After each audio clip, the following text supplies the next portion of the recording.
Hi, April here, and I wanted to share with you a little bit more about essential oils and the importance of understanding about essential oils and how they affect and can be a part of our system. We have to be really careful.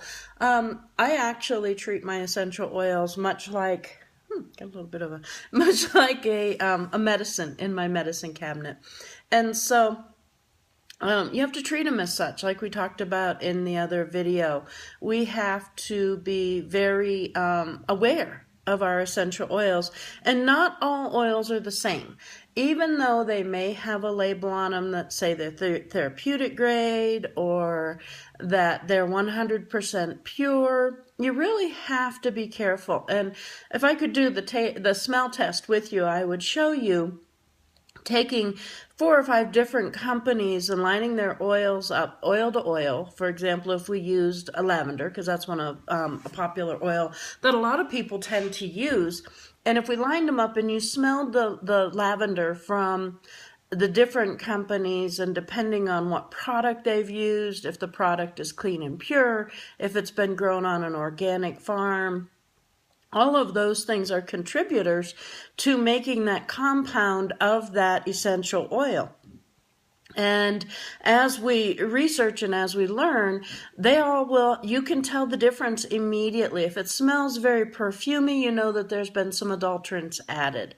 If it has, an undertone of just totally being like the plant, there's a really good chance it's as pure as it's going to get. Some companies, because of supply and demand, will push their product really hard, and they'll run their product through the process, whether it's distillation, absolute, whatever process that they use, but normally through the distillation on the supply and demand.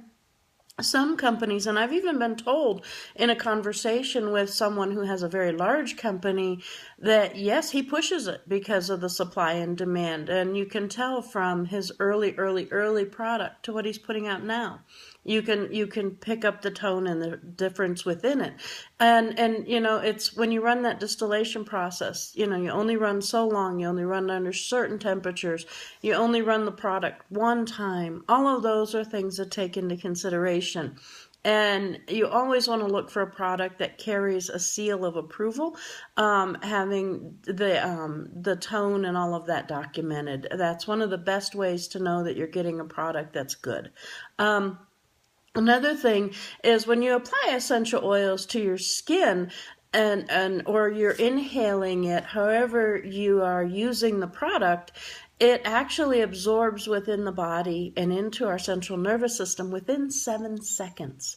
That's quick. That's quick working. That's quick, a time for our bodies to begin the healing process through the benefit of them. When I was a little girl, that's what all my grandmother ever did. She made us poultices, and she would give us, a lot of the natural, go out and pick and, here, let's make this into for us. And that's one of the ways that I learned so much was through back in the day. And I'm not going to date myself, but that was a long time ago.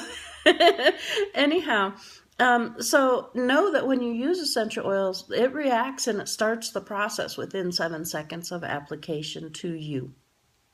There's a couple of different ways you can use essential oils. You can use them as an inhalation, where you breathe the fragrance of the essential oil in, which then goes into the olfactor and begins to tell the brain, sends a message and the signaling through the body, and it begins the process. Also, when you inhale an essential oil, I didn't bring a bottle with me. I should do that when I'm on.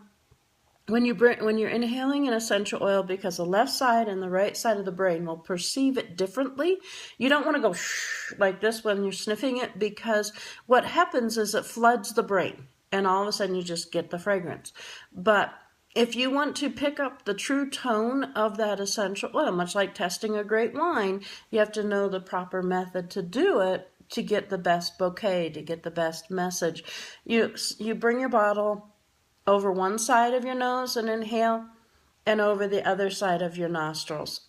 Left and right, doesn't matter which side you start with, but don't flood all under one, but nice and nice. And you'll definitely, if you have an essential oil bottle and you're watching this right now, do it. Pick up a bottle, smell it, and you'll see exactly what I'm talking about. Each side of the brain picks up that fragrance differently.